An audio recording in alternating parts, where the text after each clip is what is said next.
Welcome to Ware Gaming Weekly for the week of January 16th. I'm your host, Nicholas Ware, alongside my own brother, Joshua.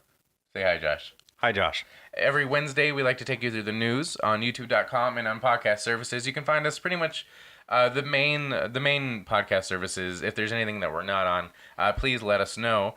And a huge shout out to Jacob Pugh. He checked our show out last week. Oh, yeah. And if you want to be part of the show, write in to weekly@waregaming.com. Anybody, you can just send it in your questions if you have, if you want to talk about the news this week or next week, or you have a game you want to talk about, send it to us. You can also find us on Twitter at waregaming_. Mm-hmm. And we have a website in the process of being built. You can technically go there right now, but we still have some under construction things that we're working on, so bear with us on that end. But let's go through the who, what, and where, because we have a lot of news and we need to get through it. Big news week this week. All right, so first off, Bungie. Well, Activision has had a bad week in general. Yeah. Let's kick it off with the news that Bungie is divorcing Activision. Bungie develops Destiny, and in 2010 they signed a contract to do Destiny with Activision, and with Activision owning the publishing rights. So that was a 10-year contract, but there was a clause for 8 years. And so we reached the 8 years, and Bungie has decided to leave Activision and take Destiny with it, which is huge because Destiny is a big game, and you'll hear that. I'm going to read through what the developers posted on Bungie.net. So when we first launched our partnership with Activision in 2010, the gaming industry was in a pretty different place. As an independent studio setting out to build a brand new experience, we wanted a partner willing to take a big leap of faith with us. We had a vision for Destiny that we believed in, but to launch a game of that magnitude, we needed the support of an established publishing partner. With Activision, we created something special. To date, Destiny has delivered a combination of over 50 million games and expansions to players all around the world. That's a huge number. Incredible number. Especially when you consider one of the highest selling games right now, or I think of all time, is Grand Theft Auto 5 at almost 90 million. Right. Yeah. I it's huge numbers. So, back to the quote. More importantly, we've also witnessed a remarkable community, tens of millions of Guardians strong, rise up and embrace Destiny. To play together, to make and share memories, and even to do truly great things that reach far beyond the game we share, to deliver a positive impact on people's everyday lives. That includes, they do charity streams every summer, and lots of money donated to St. Jude and stuff, and really cool. We've enjoyed a successful 8-year run and would like to thank Activision for their partnership on Destiny. Looking ahead, we're excited to announce plans for Activision to transfer publishing rights for Destiny to Bungie. Without our remarkable Destiny community, we are with our remarkable Destiny community, we are ready to publish on our own, while Activision will increase their focus on owned IP projects. The planned transition process is already underway in its early stages, with Bungie and Activision both committed to making sure the handoff is as seamless as possible. With Forsaken, we learned and listened and leaned into what we believe our players want from a great Destiny experience. Rest assured, there is more of that on the way. We'll continue to deliver on the existing Destiny roadmap, and we're looking forward to releasing more seasonal experiences in the coming months, as well as surprising our community with some exciting announcements and what lies beyond. Almost done. Thank you so much for your continued support. Our success is owed in no small part to the incredible community of players who have graced our worlds with light and life. We know self-publishing won't be easy. There's still so much for us to learn as we grow as an independent global studio. But we see unbounded opportunities and potential in Destiny. We know that new adventures await us all on new worlds filled with mystery, adventure, and hope. We hope you'll join us there. See you Starside. Shout out to Destiny. Yeah, I mean, Bungie. To Bungie. That's incredible. I'm really excited to see the kinds of things that they're gonna do. I really hope that that we're not going to see what this is going to really look like For a until while. probably at least till September, because Right. most of that's already in the works, and the handoff isn't immediate. It doesn't look like they're Sure, already but it's going already through. been in So process. probably Activision has claim to the rest of the roadmap up to September, and then whatever goes on from there will be uh, Bungie by themselves. And in addition, Luke Smith, uh, The the creative director. the creative director for Destiny 2 main campaign, he tweeted out after this news story that Guardians make their own fate, which is a huge line for Destiny fans of Destiny 1. If you played the first raid, which was Atheon, the Vault of Glass, there was a boost or a boon that if you did a series of things, it had Guardians make their own fate. Oh, that's So cool. The one part of this I wanted to highlight was the section here. It says, "We know self-publishing won't be easy. There's still much for us to learn as we grow as an independent global studio." Blah blah blah. What I found most interesting about that is there's been a lot of speculation online, like, "Oh, is Microsoft going to grab them or Sony going to grab them?" And I think that they're saying pretty clearly here, at least as it stands in the early stages of this development, that that they're not they don't they're want. their own studio. I'd be curious to know. We talked about last week. They've got this partnership with this Chinese company, NetEase, Yeah. to worth $100 million to create a new IP. I'd be curious to see if they want to reach into like a Bethesda situation, In what regards? and to not only self-publish but to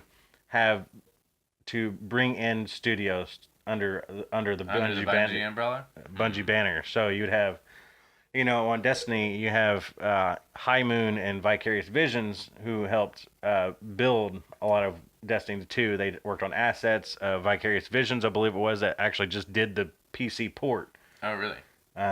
Same guys who made Crash Bandicoot. Yes, Remastered. that's right. But they also helped. They did the whole port onto the PC. So it'll be interesting to see if they look into doing something like that. I mean, I don't know if that's the plan. Assuming the plan right now is just to make sure that the Destiny experience that they create is the one that they want and they think that we want, with no hold barred. If they needed to spend extra time on something on Destiny 3, they might have been hearing some rumblings from up above that, Forsaken wasn't exactly what we wanted, so we need Destiny 3 out next year for And whatever maybe they reason. don't want that. And they don't want that. They know what the players want, Right. and they want to make Destiny 3 as flawless as possible, and not make the same mistakes they did with Destiny 2, where Destiny 1 had made so many improvements up to the end of its cycle, that when Destiny 2 came around, it felt like a step backwards, because Right. that development for Destiny 2 started so early, so many years earlier, that things that were improved on in the first game for some reason didn't necessarily get Make it transferred over. into the So this second gives them one. time to breathe, hopefully.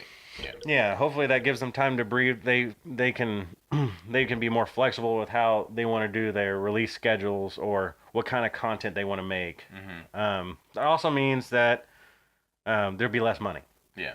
They don't have the cushion of Activision publishing, or they don't have the cushion of marketing. Right. Well, I wonder if this, in a way, this news story is going to give them, they have the balls to get out of under Activision. Everyone's watching them now. And that's good or bad, but maybe that gives them the goodwill of the people, or or not. Who knows? Well, I've heard throughout the just opinions from Destiny players and big names in the community that once this deal is complete and Bungie is on their own, they're going to go in and spend $200 on microtransactions just to make sure that Bungie gets the money. Oh, really? Which is an interesting concept. I mean, people have been very vocal about the microtransactions in Destiny. Okay. And one, this might give them the opportunity to change how microtransactions are done. Maybe we'll see loot boxes phase out and go more towards a piecemeal, buy what you want. That'd be really nice. But Yeah, it's just interesting to hear Sure, sure. people be like, well, once this is done, I want to give them $200 because I believe in what Bungie wants to do. Not necessarily, I want to make sure my money doesn't go to Activision. Right. And we'll be watching closely because So, Josh and I are big Destiny fans, even him more than I. But we have a lot of Destiny tchotchkes and things like that. So mhm. we'll definitely be keeping you updated on that. But however, while things look maybe promising for Bungie, Activision has another story. From Variety, Emily Guerra, Call of Duty publisher Activision Blizzard is under investigation for fraud following claims brought forth by company investors. Law firm the Pomerantz firm announced Monday. The investigation concerns whether Activision and certain of its officers and directors engaged in securities fraud or other unlawful business practices. And before we talk about that, also from Variety, Brian Consenti points out that the night that Bungie pulled out of Activision, the stock for Activision fell 7%, and then the following morning, an additional 5% for a total of 12%. And this was just over the weekend. Who knows where it's at now? I haven't personally looked into Mhm. that. So, and from their perspective, it's unclear why the two companies terminated. But I think based off the discussion we just had, and based off the mindset of where Bungie is, it seems pretty clear. Well, It's risky, but it's clear. if you look at the development of Destiny, you know that a year out from the original Destiny, the whole story was scrapped. It was but yeah, as we've seen, the Destiny has been in development since 2010. It came out in November, September 2014. So there's at least a good 4.5 years Four and there. a half years in development, and a year before it Three and a came half. right, but a year before it came out, they just they scrapped the story and started over. So I think it was Bungie who wasn't happy with how Hmm. the story was looking and what exactly it was doing. And so they scrapped it for what it became. And then early Destiny was criticized for the kind of weird storylines and Mm-hmm. uh, dialogue was very criticized from Peter Dinklage. Yeah. And so I've heard, Dinklebot. I like Dinklebot I like personally. Dinklebot, but uh, Nolan Bot's okay. I mean, I like Nolan and everything else he's in, but he's okay in Destiny. yeah. But taking away from just Destiny, and bringing it to Activision, Activision is responsible for a whole lot more Hmm. than just Destiny. I'm curious if this move and the other information about the lawsuit and the stock plummeting, if I don't know if 12% is a plummet. I'm not a market guy. Sounds like a lot of money to me, but I don't That's make a lot enough for to one day. we have Call of Duty. They're probably Golden Goose, and then all these. Actually, I've kind of lost track of what Activision owns because I always think of just Destiny and Call of Duty, and that's about it. I'm sure there's a million other things, but point being, what I wonder what this means for Well, you're not the first those. person I've heard like kind of stumble on what Activision's doing right now. What do you mean? I was listening to a podcast earlier where someone was like, "Well, what's Activision doing?" Well, they don't do Skylanders anymore, and they're not going to have Destiny. So they just get Call of Duty. And they have Call of Duty, and I mean, they do a ton of projects, but it is interesting. Like, what are they doing right now? And it seems like they're a huge name for not having a whole lot of mind share right now. Mm-hmm. But Activision isn't the only one who's got a lot of stuff going on. BioWare's Anthem has some updated news. We got two big things for them. The first being that they have declared that matchmaking in Anthem, there's going to be matchmaking for every activity. So the lead producer Ben Irving said on Twitter that there's going to be matchmaking for every activity, but it's something that you can opt out of. So if you've always planned on Anthem being a solo experience for you, you can still have that, but there will be an option for you to always have fun because, as he says, we think it is more fun in a full group. Of course, this I'm grabbing this from GameSpot from Eddie McCook. Some other details that most of you probably already kind of know. The game has underwater not exploration. Though I'm sure if you're there too long, that'll happen because underwater levels suck. Most of the Well, you're in game. a Iron Man suit, Oh so well, it you might not be suck fine. as much. Actually, you go into the water to cool it down, so Oh. because it'll overheat. So you get into Is that are you? no, I'm serious. Oh. I was watching. There was a 45-minute gameplay session I watched. I don't know, about a month ago, and they were talking about it, and so as they, what you do is you fly into waterfalls or you fly underwater and it cools down your If you're jets. flying and then you go underwater, are you still flying? No. Most of the game will be able. To, most of the game can be played solo, like I said, but not all of it. So if there's probably content like raids or strikes, if you're equating it to Destiny and I heard them MMOs. called what were they called? I just lost the name. Strongholds Strongholds. or stormholds or something like that. Um, might be like some kind of like tower fort kind of. Interesting. I have no idea what it's going to be. But If you were one of the special people who got into the beta, and neither of us were one of those people, if you did get progress in the beta, it will not carry forward to the main game. However, there is a demo coming out if you're a VIP, which means either you have EA Origins, EA Access, or you pre-order the game. You can do the demo between January 25th and 20 through the 27th, which is coming up pretty quick. Actually, all these dates are. And then if you're not one of those special people, don't have the money to pre-order, you'll be able to try the demo. Everyone will be able to try the demo on February 1st through the 3rd. it's a very brief demo period. But I guess that gives you a taste. The Destiny Alpha was like a 3 day. It was like just one weekend, but they did it like a week beta. Yeah. Well, I mean, and this, what I always find interesting as someone who doesn't quite understand fully the development process, it's like if you have a beta the first week of February and the game's coming out the second week well, there's only 3 weeks in February, the third week of February. How much tuning can happen in that small amount of time? Nowadays these kind of beta, one companies are going to be doing betas, just like closed betas, inside in-house betas that they don't talk about All the for time. all the time. These betas are more. They're nowadays they're the demos. These are the demos of the game, and it gives them an opportunity to stress their servers. Oh, okay. So that's why you have it truncated. So VIP Yeah, all demos, those people. all those people, and then we're going to add more people, and then we're going to add more people just to see how it's going to be. So the VIP demo runs from the 25th to the 27th, but they're going to be able to play till the 3rd. You think so? It looks like after the 27th. But they can be everybody. Oh, right. Right. So it's not right then. It's just the VIPs added on top of the early, and it just builds it up. So that gives them an And I opportunity. guess you could also look at it, it's promotional.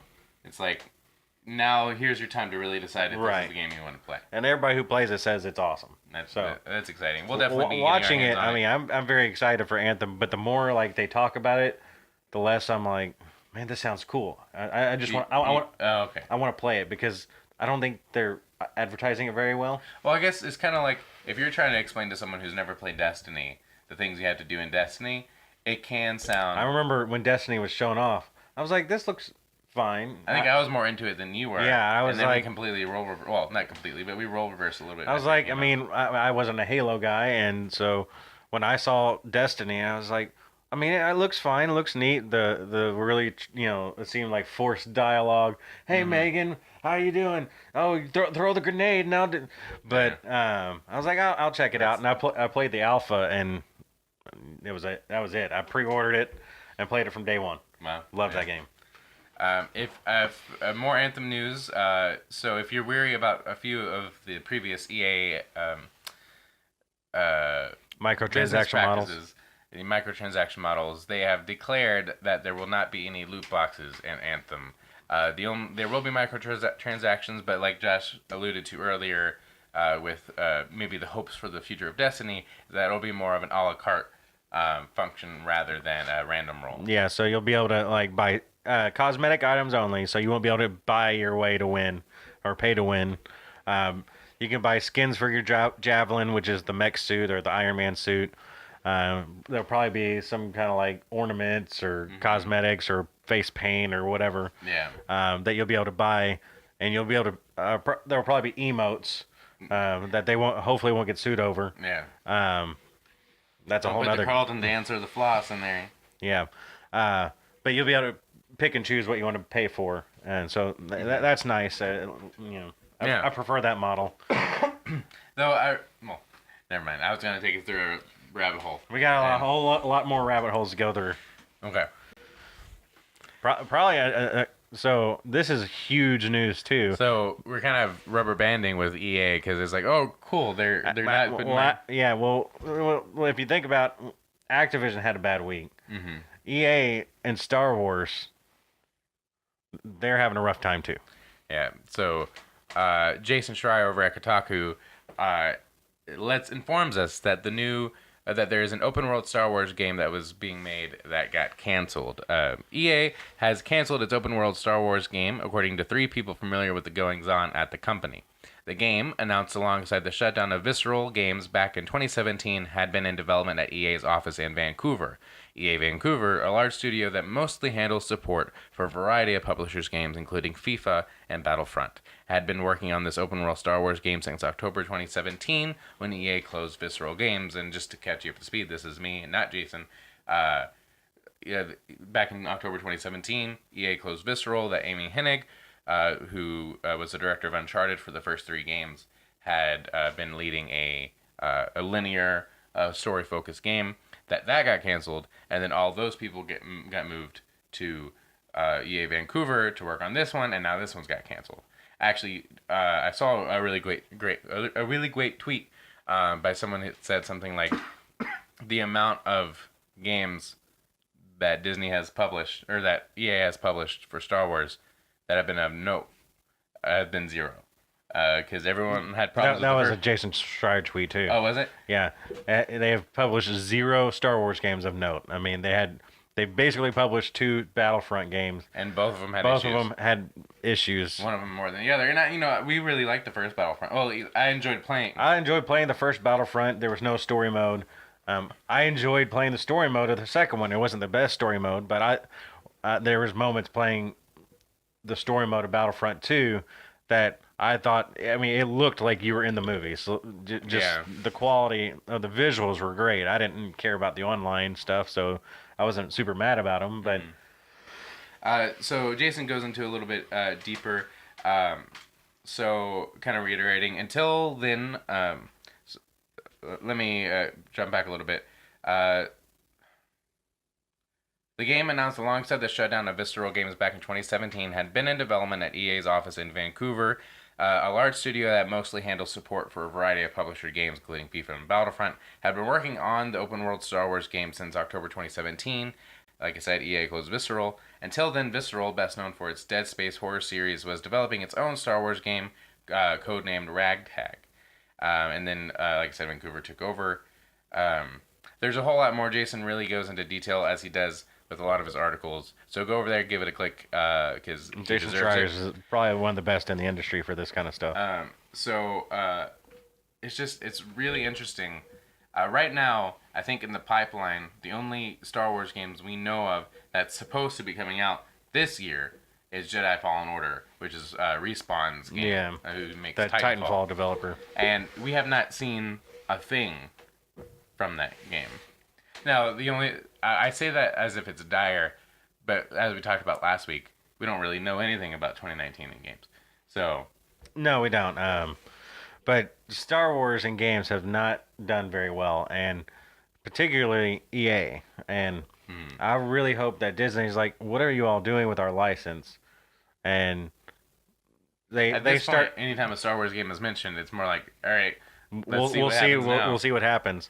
I would like them to pull this EA deal and start treating Star Wars with the same respect Marvel is treating their properties with. The Spider-Man games and movies right now are knocking it out of the park. So the day after the publication of that story, EA sent over a statement. So from the horse's mouth.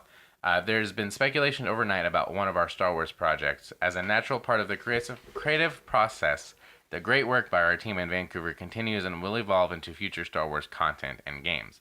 We are fully committed to making more Star Wars games. We're very excited about Star Wars Jedi Fallen Order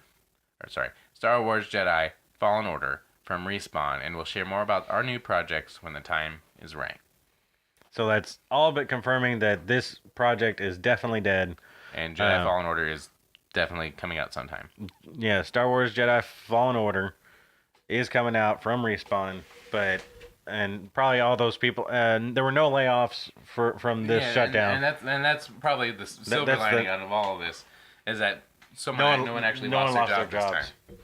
So Well, as far as we know. yeah, that's been reported that no one has been laid off for this. So But someone might be losing their job. or not. Yeah, this next story. It's really crazy, and I don't know that we're gonna. We're not going to get into the gruesome details, but you can Google this story and get all the nastiness. But we'll do some top level reporting here. Gearbox CEO has been sued. And this is from Adam Bankhurst at IGN. Randy Pitchford, CEO of Gearbox, and a former general counsel for the game studio are in a legal battle in which the counsel accuses Pitchford of allegedly receiving a secret $12 million bonus from publisher Take-Two Interactive as an advance against Borderlands profits. Calendar alleged. Sorry, let me go back. Yeah, let's walk back. As reported by Kotaku, the legal battle was sparked when Gearbox sued its former counsel, Wade Calendar, for fraud and a breach of fiduciary duty. According to the lawsuit, Gearbox alleged that Calendar, who worked at the company from 2010 to 2018, borrowed money and destroyed evidence for a home loan, borrowed money for tuition, and paid back neither in full. In addition, Calendar reportedly abused the privilege of credit card access by charging unapproved, wholly personal expenses, including family vacations, gun club memberships, and firearm accessories, and trying to get six-pack abs. End quote. So this goes back and forth a whole lot. Mm-hmm. Wade says this, Pitchford and Gearbox says this. The main crux of this is that there's $12 million on the line, and that's the lawsuit. But everything else that has been talked about has just been like fuel to this fire. Yeah, there's been to make personal... it sound dire. Then, well, I mean, $12 million is nothing to, not a drop in the bucket. It's just like, that's what it is. That's the point. But the news story is bigger because it was bloated because of all the crap that's been given. And Gearbox has taken a pretty solid stance against the lawsuit. This is their statement to Kotaku about this whole thing. Do you want me to read it, or do you want to go for it? All right, this will be hopefully the last lengthy thing we have, so just pack your lunch.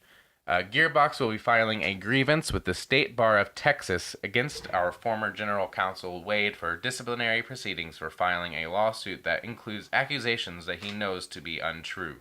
The lawyer's rules of professional conduct expressly prohibit the filing of documents that are knowingly false. The tell is within Wade's claim itself. His use of hedged lawyer language and clever application of quotation marks betray that he knows that the impression he is trying to create is based in lies. We imagine that he used the quotation marks in lawyer language in hopes that it will give him some angles of defense when we inevitably take action against him for false statements. Wade is engaged in a shakedown, and he's clearly using deceit and lies to try to cause damage by promoting a narrative that he knows is false. According to a report by Ars Technica... Bring it. That's what that says. According to a report by Ars Technica, Wade Calendar filed discrimination claim with the Texas Workforce Commission's Civil Rights Division 10 days prior Gearbox suing him. Ars Technica's report says the claim alleged Gearbox took part in harassment, discipline, inequitable terms and conditions, and discharge because of an employee's religious beliefs. Gearbox then offered a statement to Ars saying Calendar's recent allegations were absurd and without merit, while also pointing to the company's policy of equal opportunity for employment. Well, we'll see what happens there. It's weird because it's in one of those. This is so murky through all this that this is one of those that you can we have to wait. Yeah. To find out where the truth lies in this, because I mean, if what Wade was alleging against them is true, that's awful, and maybe they should be a little less arrogant about the way they're approaching this. However, if everything Wade's saying is untrue, then as far as the company is concerned, they can just be like, well, go. Yeah, and there's a lot more to this story. If you're interested, I would go check it out. Kotaku and Jason Schreier again has got a lot of information on this. Man with the scoops. The man with the scoops. Speaking of lawsuits, the Pinkertons are still around and they're suing Take-Two. This from Luke Plunkett at Kotaku. As the Verge reports from Kotaku, the Pinkertons, now owned by Swedish security company Securitas AB and called the Pinkerton Consulting and Investigations. So basically, they were and are still a real agency. Sent a cease and desist notice to Take-Two last month, asking for either a single payment or royalty arrangement for Red Dead 2's use of the term Pinkerton throughout its story. In Red Dead 2, your gang spends almost the entire game being pursued by a pair of Pinkertons. And the agency is frequently called out by name. 2019's Pinkerton Consulting and Investigation claims that the game's use of the agency is so prominently implies that it was created with the permission of the company. And Take-Two, meanwhile, argues that the use of the word is justified on the grounds of historical accuracy and that since in the actual West, the Pinkertons were doing exactly what they're shown as doing in the game. They've also countersued, seeking to have the game's Pinkerton agents declared as fair use. They cite that the Pinkertons are referenced throughout media, from Deadwood to BioShock Infinite to a Weezer album that the agency also already tried and failed to sue. So it's the Pinkertons, and I don't want to get sued by saying any of this. Seem like they're just kind of like over here in the corner, being like, "Hey, we're still here. Pay attention to me," and by trying to sue everybody. Well, this sounds to me like, oh man, they're making a whole lot of money. Yeah, this is like the Fortnite thing. Yeah, the Fortnite dances. Everybody jumping on the bandwagon to sue Fortnite. Even though a bunch of other people are doing the same thing. Right. So, nothing much else about that. Nothing's going to come out of this lawsuit, I don't think. Clearly, it's failed in the past, but it's just, suing because it's successful is what it sounds like to me. Yeah. If you frequent GameStop, it might be changing in a little bit. So this is from Shabana Arif over at IGN. GameStop's murky future might be getting brighter. So, for context, the retailer reported a third quarter loss of over $488 million in November of last year. It seems like the company might be getting a little much-needed helping hand with rumors of a buyout expected to be completed by the end of February 2019. I didn't find that loss, by the way. I didn't find it. Oh, yeah. Unfortunately. Let me know. According to the Wall Street Journal, according to IGN, two companies are currently vying over the High Street store, Sycamore Partners and Apollo Global Management. All three companies declined to comment when the Wall Street Journal reached out to them. Despite last year's reported loss, sales for the new hardware were up, and COO Rob Lloyd stated that overall, the company had Why? Sorry, I thought you were done. I didn't memorize the last little bit. My brother is the worst co-host.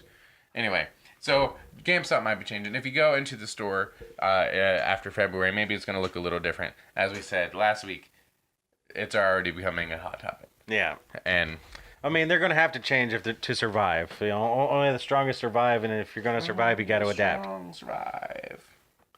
So, that's all. We'll update you about GameStop as we hear about it. Yep. Next up, Valve plans its 2019 future for Steam. All you PC nerds out there, you should get excited. Yeah, this is from Nathan Grayson at Kotaku. As for what's ahead, Valve outlined 8 changes that it plans to ship this year. Those include improved store discoverability, including new algorithmic recommendation engine, and new broadcasting and curating features, a reworked Steam library based on tech that underlies the new version of Steam Chat, the launch of Steam China, a new event system, Steam TV support for all games, a new Steam Chat mobile app, an expanded Steam Trust system for determining whether or not players are cheating, and an official Steam PC Cafe program, whatever that is. I don't know what any of that means, with the exception of the point that it makes here, that it's working on its broadcasting and creating features, which I think is a problem that most of online retailing, at least in terms of games, the PlayStation Store, especially the Switch shop, and I'm assuming Steam, is that there's just so much crap on those that you can't navigate it. So Yeah. I'm hoping for you Steam players that that the things that we listed off here are actually appealing to you. And if they are, let us know. And if there's anything that we said here that doesn't make sense to you, let us know. It was like, what's Steam PC Cafe program? Did you just get to go online and drink your coffee and be like, oh well, I played my game that I play on PC on here, like KOTOR again. I don't know. Or like Rocket League. Speaking of Rocket League, go to pull up the article. This is from the PlayStation blog. Full cross-platform play now live in Rocket League. With special thanks to all our friends and colleagues at PlayStation, we are thrilled to announce that starting right now, Rocket League has entered the PlayStation Crossplay Beta program. This is Jeremy Dunham, Vice President of Publishing at Psyonix. Players on PS4, Nintendo Switch, Xbox One, and Steam PC can now randomly matchmake with or against each other in all online match types. To make sure that cross-platform play is enabled, it is by default. Head to the main menu, select Options, and then make sure the cross-platform play box is checked in the Gameplay tab. And that's all there is. You are now ready to play against all other platforms. Across the world. Huge news. Sony's finally bending to the They will. Vowed. I think what's really telling is that they're posting this. Yeah, this is on the PlayStation blog. And not like Kotaku or IGN or whatever saying this. It's like we're owning up to it. What I found most interesting is this comment. So on the blog, someone commented, a guy named Glotty, commented, how will you be able to tell if the team you're playing against is on another system? Will there be any indications? And then Jeremy Dunham himself responded saying, yeah, it's functionality first there. In the interest of keeping it straightforward, we just tell you if you're playing against someone on your home platform or another one. It does not specifically call out which platforms, which is probably good, at least for now. Because I think the big worry about cross-platform play, especially when it comes to, Rocket League, sure, but Fortnite and whatever other games it comes to is like, what is your ability? Like if I'm playing handheld on Switch, and maybe that's not the best way to play, but that's what I got right now. But you're playing on your PC or whatever, those sort of skill-based things change. Sure. I mean, for Rocket League, I don't know how big of a deal it's going to be. But for something like Fortnite, speaking of just cross-platform play in general, if you have something like Destiny, you run into the keyboard and mouse versus controller problem, which you could play with a controller on PC, but you can't play with a keyboard and mouse on a PlayStation 4. So if I'm playing on PlayStation 4, then I'm facing up against PC players in the Crucible who just have to point at my head and click the button. Yeah, they're going to be a little bit faster than I am. Right. But I mean, you just have to move the little thing and hit the button. Right, but it's not. Yeah. You plus with PC you have 60 frames per second or better, so you're already getting better information. Everything's moving better. Yeah. So, but I think this is only positives. Right. Moving forward, PlayStation finally yielding on this point of everybody was giving them grief about, which this is only a new thing. This has not been done before. This is not like, it's not like, this is just how it's always been. You've never been able to play across platforms, and the only reason you're able to do it now is because everybody else was losing. Microsoft, they're like, what can we do? They had nothing to lose by opening their borders and letting you play Fortnite with people on the Switch or your phone or PC. And Sony had no reason to let it go until people were like, well, this is just ridiculous. I can't even use the same account that I have. If I've connected my account to my PlayStation, I can't use that account on any other system. Yeah. And I can't access things I've paid for. So this is just good. Yeah.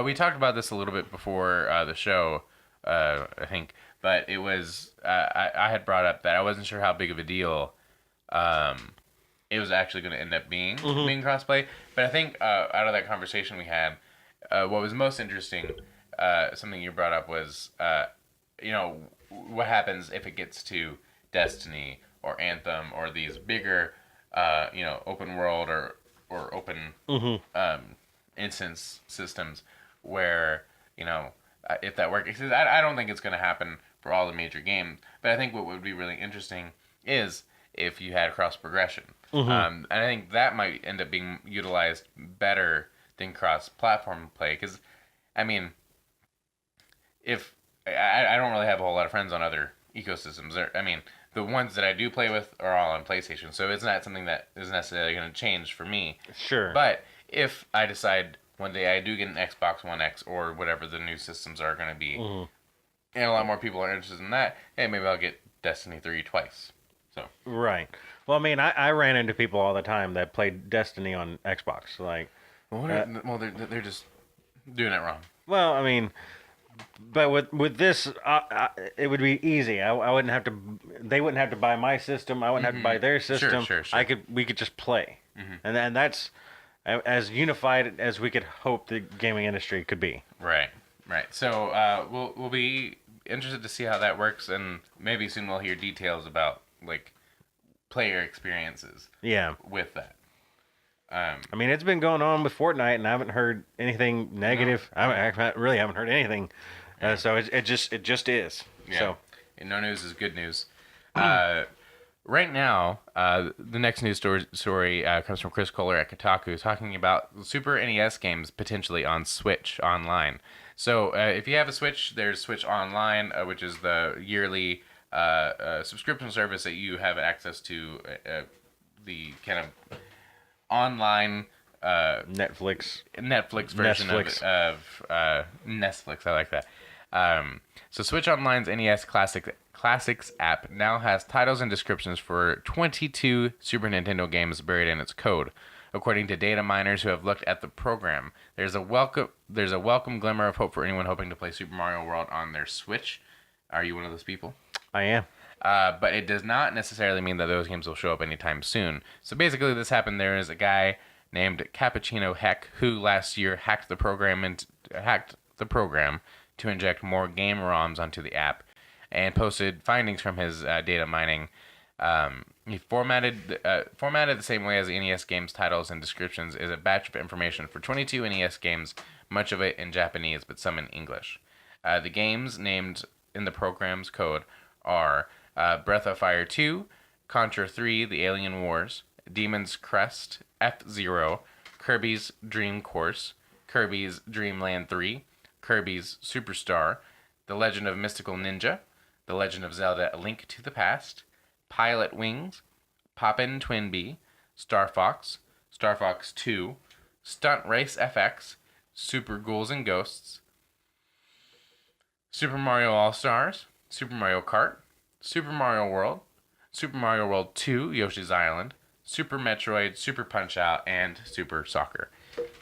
Nintendo says that they have nothing to announce on this topic, which means that it's true. Probably. Well, that's just what they always say. But Yeah. please be excited. Please clap. This is fantastic news. I expect this to be true. Yeah.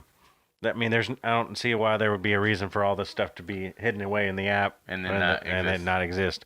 I'd be curious. I don't have the list in front of me. How many of these games were on the SNES Classic? I know Star Fox 2 was. Star Fox 2 was, and I think you had to at least play Star Fox to unlock the Star Fox 2. Mm-hmm. And then Star Fox 2 was a game that was never completed, and from everything I hear, it's not good. Oh, okay.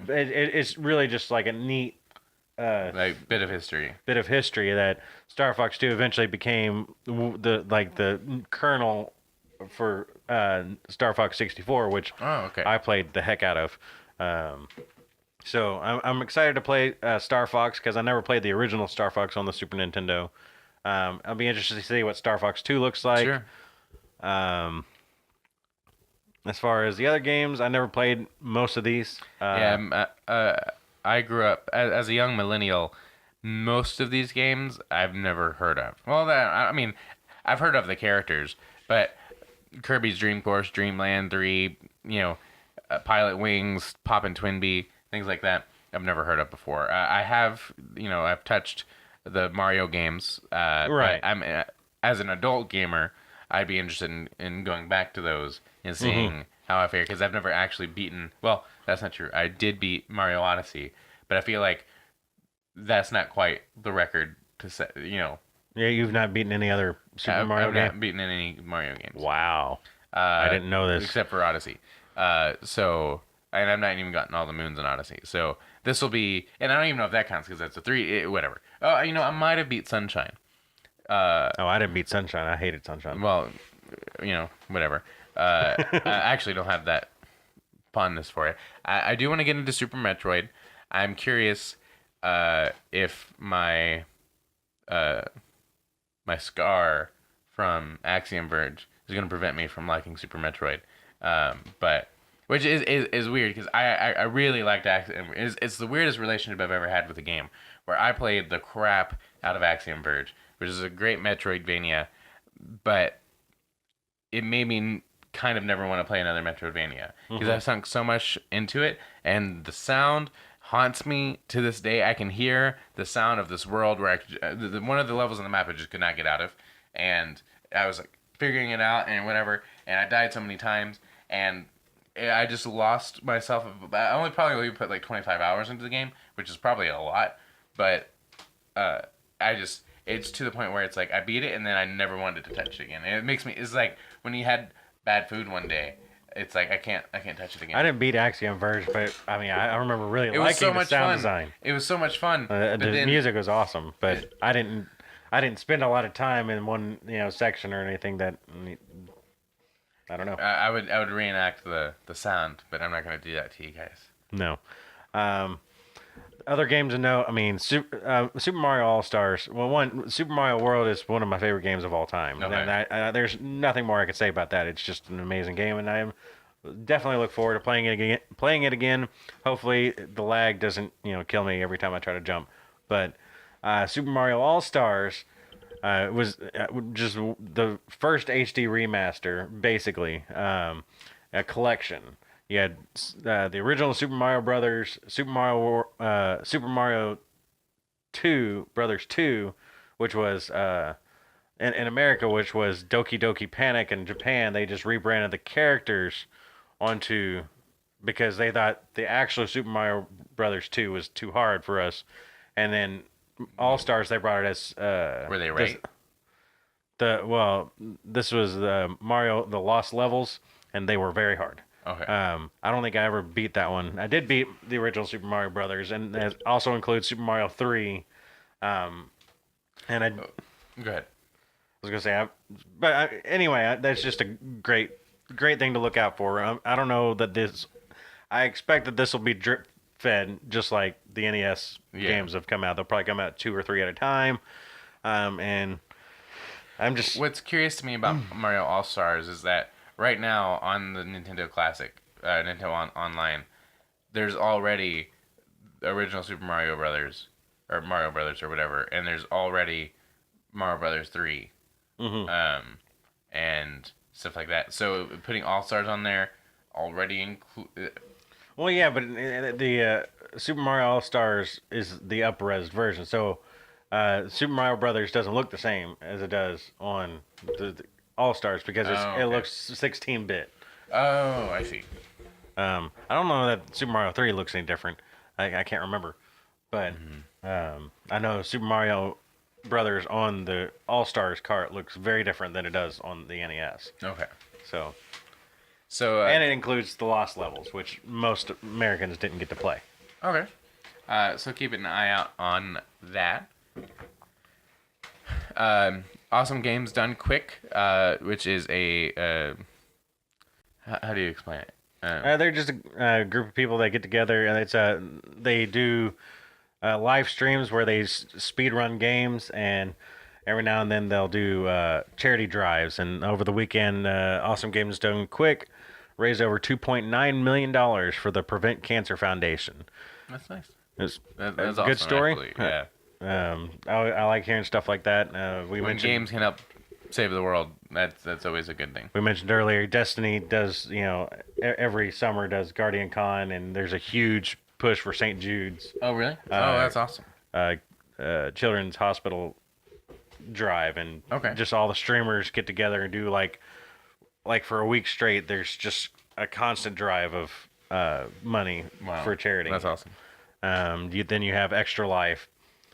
Usually every October or November, and it's 24-hour. Everybody does 24-hour live streams, and just to raise money for charities for their local hospitals or things like that. And so this kind of stuff is great, and that's what makes the gaming industry, at least the community around these Right. games, can be awesome. Awesome. Awesome games done awesome. Awesome games and awesome. And lastly, I think last is this the last? Yes, the last on our whatever we call it. Amazon Games is entering the streaming services.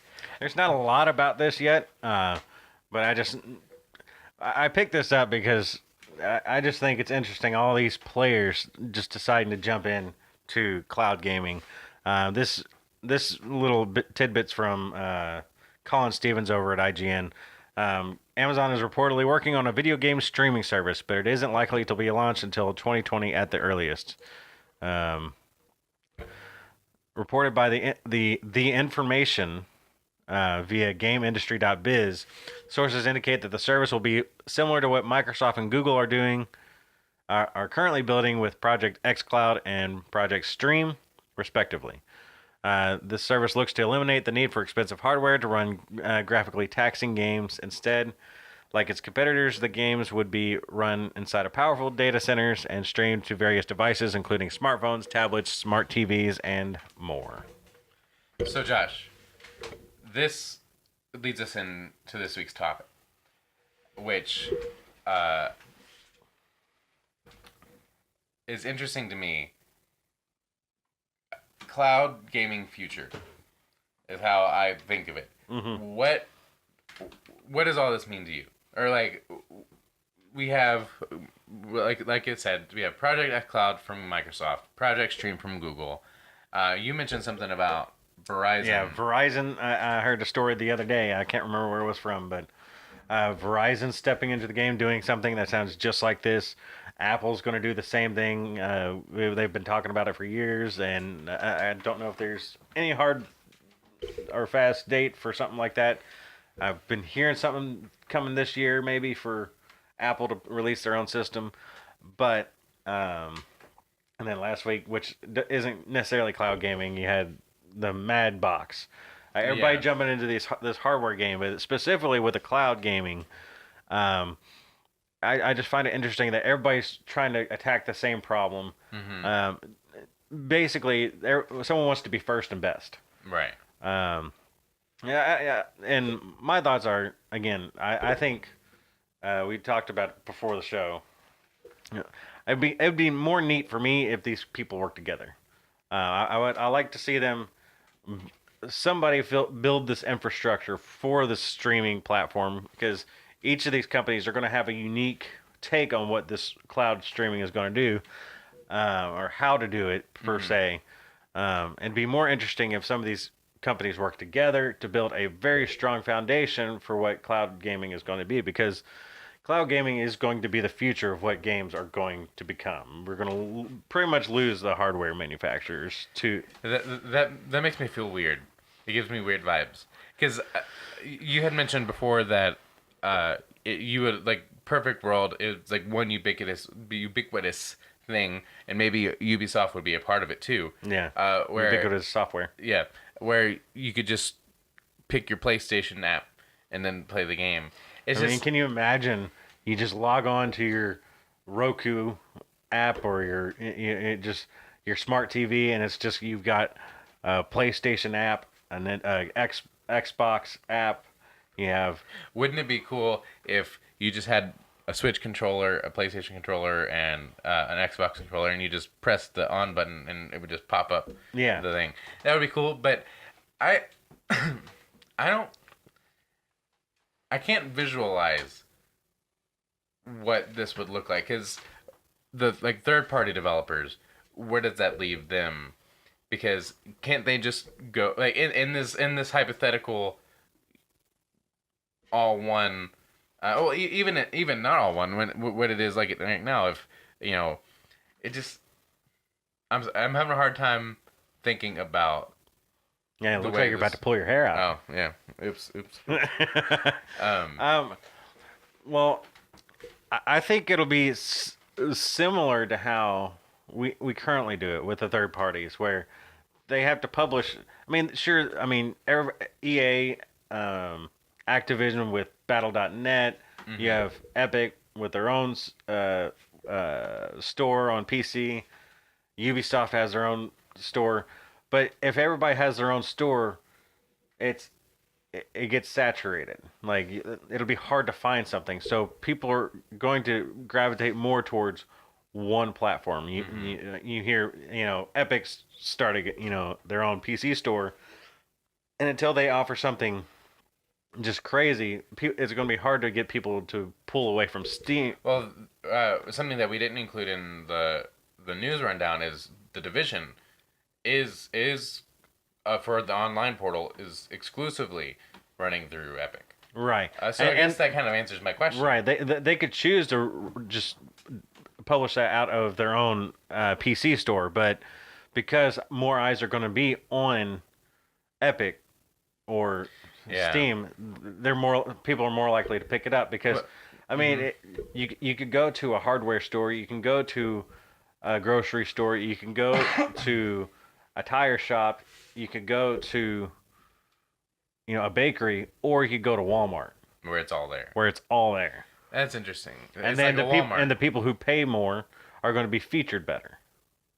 So if you open up your PlayStation app, see, well, I know you're just having an analogy, but if we're walking down, the people who pay more are featured more, then all the indies are just going to be scattered at the bottom, and you have to reach in the back and check the expiration date and make sure it's still good. It's like, when did this game come out? Oh, I'm not playing that. The whole game is old. So I like. So there are a couple things I like and maybe don't like. So one thing is I'm always down for art, games, movies, theater, whatever, being more accessible to more people. And I think one thing that this will do is if this becomes the norm, driving down costs, the barrier of entry for someone to have to put $400 down for a high-powered console and then having to buy all the games. If you remove that, then you just have the games. Yeah, if you and maybe check a out subscription service to right. I think a subscription service is where this will likely head towards. I don't think we'll see this in any mainstream fashion for at least 10 years. This is why GameStop is looking for people to buy them. Right. This is why GameStop looks like Hot Topic. So the barrier of entry, I always want more people to be able to experience things, and this is totally tangential, but I think you can make it related. My biggest problem with the musical Hamilton, I think it's a really good musical, and I think it's really well done. But tickets to go see that show are like $400 maybe, and the whole show is about rags to riches. People down on their luck, fighting off oppressors, and it's supposed to be partly intended for people who, the message is for people who can't do that. And so, but the people who you want to go see that can't afford to go see that. And so when you have really moving stories in video games that, one costs $500 to get the thing, and then costs more, and then we experience this a little bit where it's like, I want to play this game, but we have to worry about bills and stuff, and everyone does. So if there's anything positive, and I'm trying to bring it back around, if there's anything positive to come of this, it's more people can play more games. Sure. However, it doesn't consider people who are like in the middle of nowhere, like in Kansas. I'm assuming. Maybe I shouldn't assume that Kansas doesn't have internet, but we have bad internet sometimes. Places that just have bad internet. I don't know that we have the infrastructure to do what this And wants us that's why to do. and that's why it's not going to be a this is not going to be the mainstream thing for another 10 years, because you're going to start seeing this pop up in the big metropolitan areas where the internet is the strongest, and the San Francisco's and the Silicon Valley area, the LA and New York. You'll probably see this start cropping up here or there, and where they're going to figure out how all this is going to work. And then as the network gets easier to use in more rural places where internet is slow or you have to rely on dish. There's places when I was going to school in Richmond, there was people who couldn't get Middle of nowhere. cable internet. They had to rely only on dish. Really? They could only get dish, Wow. and you had to use dish satellite internet. Ugh. Yeah, and it was not good. I didn't have that problem because campus was wired, but Sure. Yeah. until that happens, we're going to have normal consoles. But you'll probably see the more tech centers go towards consoles that don't have disk drives, and they just they download all their games and they'll stream. And they'll have streamable browsers, and so that'll be really interesting. I mean, we pretty much exclusively do digital on ours. So I recently got Tetris Effect for PSVR, and we got the physical copy of it, and I learned how how comfortable I've become with only having digital games and just being able to stop and click, because all my VR games for some reason are physical, just because when I got the VR unit, I was just like, oh, let's pick all these up because they're cheap. And so now it's like I gotta get up and actually move. I've already got to move because of the helmet. Well, and the nice thing is about the nice thing about all digital is most games nowadays have updates All the time. all the time. So Doesn't even matter if you have physical or digital. Yeah, if you have a disc, you got to pop it in and then find out that it's got a 4 gigabyte update, and you got to wait for however long. If you have bad internet, it takes forever. But now, for digital, you can have that stuff going. So when you go to play it, it's already ready to go, and you don't have to take the disc out and everything. That's first world problems. So if you are concerned or have any hopes or dreams for our cloud gaming future, write in and let us know again weekly at Ware Gaming. We'd love to have a further discussion about it with people who may not think about it as often as we do. There's definitely more to talk about. Yeah. Cloud gaming, and we'll definitely be talking about it as the years. One progress. thing I really hoped would come to America that hasn't yet is in Japan. You were able to stream, I believe it was Resident Evil 7 and Assassin's Creed Odyssey on your Switch through a similar type system. Right. And I really want to be able to do that, mainly because I want to be able to play everything on Switch. Port everything to Switch. The Pets Initiative, I believe I've heard it called. Yeah. Just because I love it and I want to be able to play everything on it. But I want to be able to play everything on it and get my trophies, which is where I want cross progression to work. So that's how I've come around on that. I don't want everything on Switch until the Switch has a better controller. Okay. There's better Joy-Cons. So that's it for this week's topic. I mean, they can do it as long as they're working on better Joy-Cons. Yeah, sure. Well, we'll find out soon. So that's it for this week's topic. We're going to go into Nick's Picks. It's a new segment we've introduced. Every week I'm going to look through the recently released games of the week, highlight the ones that I think are cool, and if I can, I will play one of them and give my impressions for the following week. So I have a list of games here that came out within this last week, and I might be picking one of them to play next week. So the list of games are Bury Me, My Love. Also, these aren't all the games that came out this week. These are just the ones that I particularly found interesting. There's Bury Me, My Love, which is on Switch and PC. Double Cross, which is Switch and PC.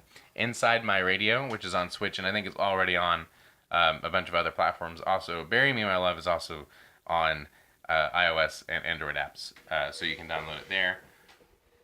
Excuse me. Snowboarding the Next Phase on Switch, Tales of Vesperia, Definitive Edition on PS4, Xbox One, Switch, and PC. New Super Mario Brothers U Deluxe on Switch. Onimusha Warlords on PS4, Xbox One, Switch, and PC. The Walking Dead, the final season, episode 3, Broken Toys on PS4, Xbox One, Switch, and PC. Vane on PS4. The Grand Tour game on PS4. And Ace Combat Skies Unknown. Ace Combat 7. Skies Unknown.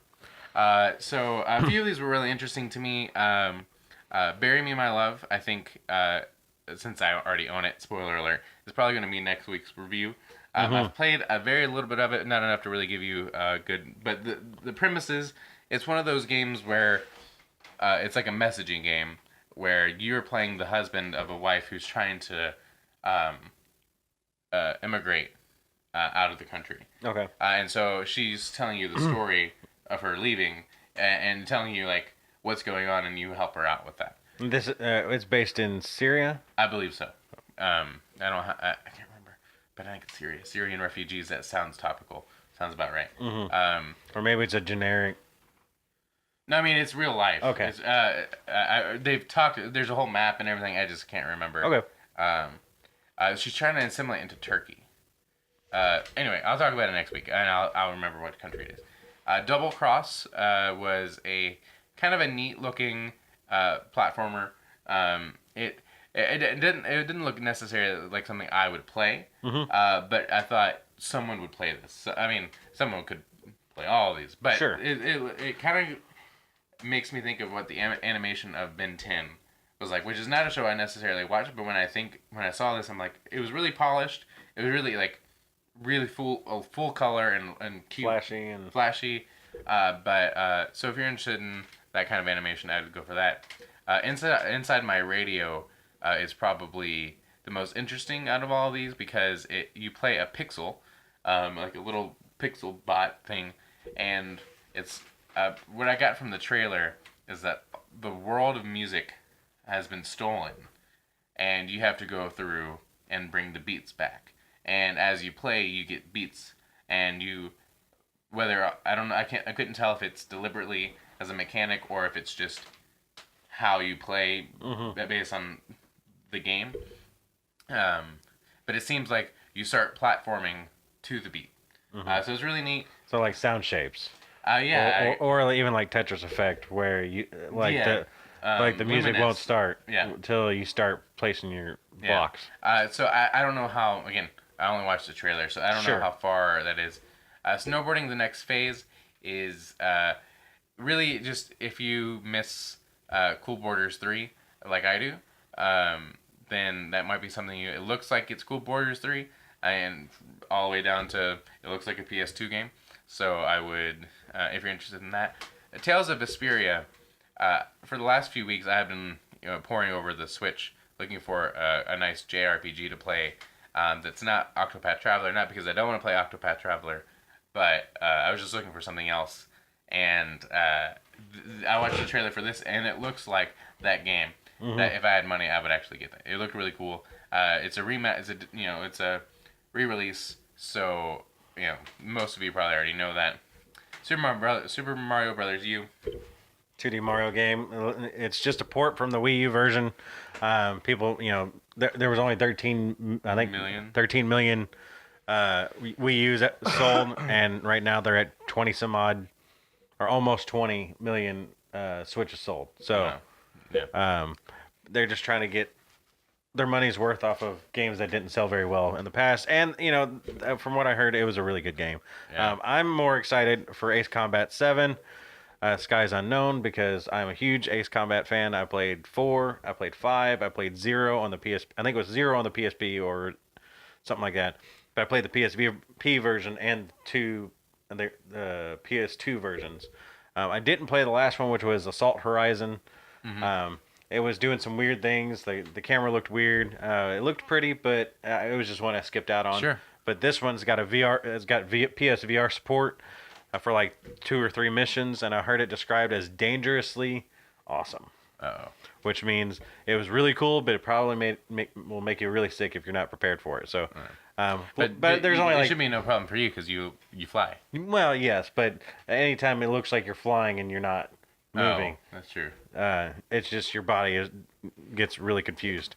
And then, of course, The Walking Dead, after the fall of Telltale, and just the entire development team losing their jobs in like an instant. It was a very sad situation. Robert Kirkman and Skybound picked up the pieces to finish the final season.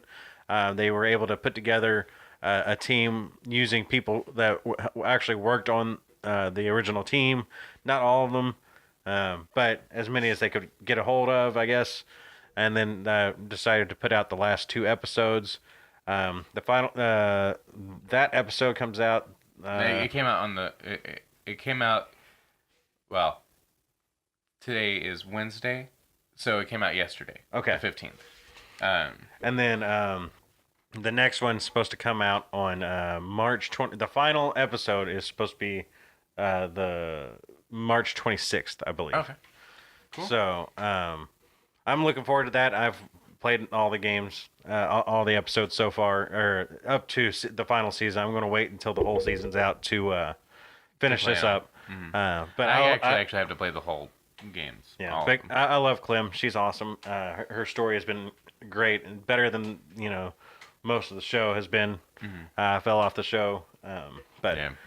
I heard it just got announced for its final episode. Oh, really?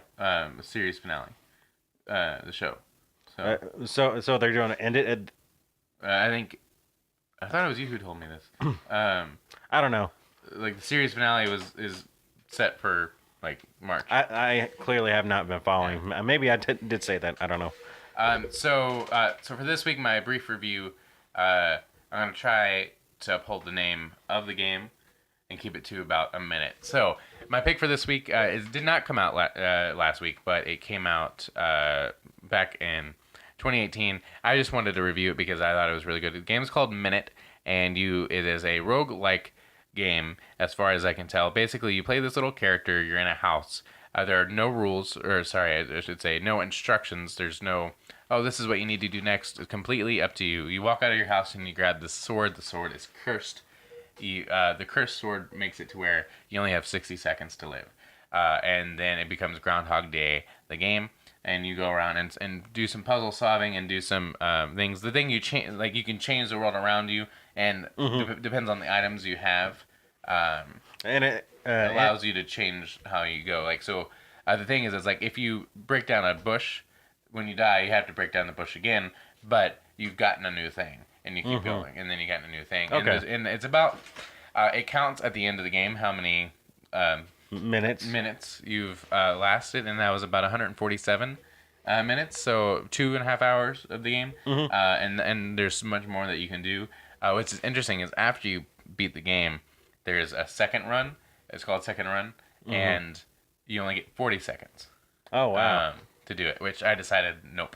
Yeah, I noped out of that. I know. I didn't play it, but I know it looks similar to the original Legend of Zelda. It has on the that NES. feel to it. And when you beat the Legend of Zelda, you had the second quest. Oh, that must be. I don't know anything these things. It's really it's kind of was funny. Just like a harder version. It's pretty.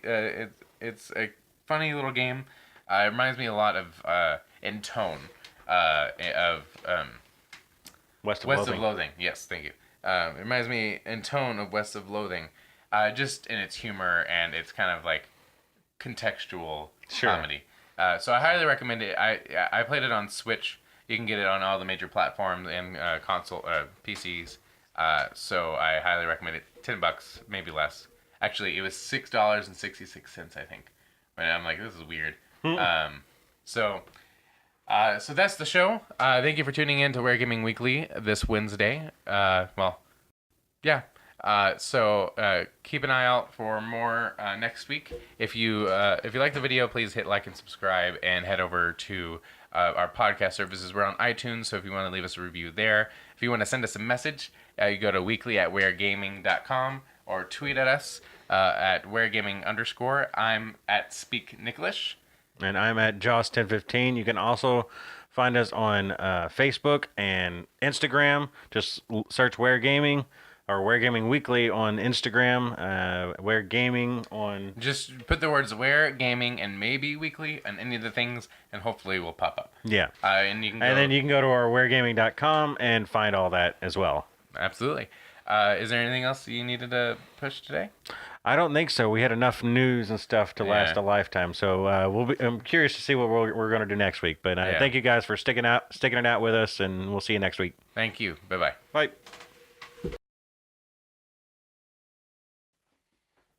Welcome to Ware Gaming Weekly for the week of January 16th. I'm your host, Nicholas Ware, alongside my brother, Joshua. Say hi, Josh. Josh. What? We're leaving that in there. No. Every Wednesday on YouTube.com. No. Every Wednesday on YouTube.com and on podcast services, we take you through the news, give you our impressions, and hopefully you get to be... Come on, it was funny. All right, it'll be in the outtakes at the end of the show. Our outtakes are going to be longer. The entire show. Than all of our shows combined. I literally had... Anyway, the story for another time.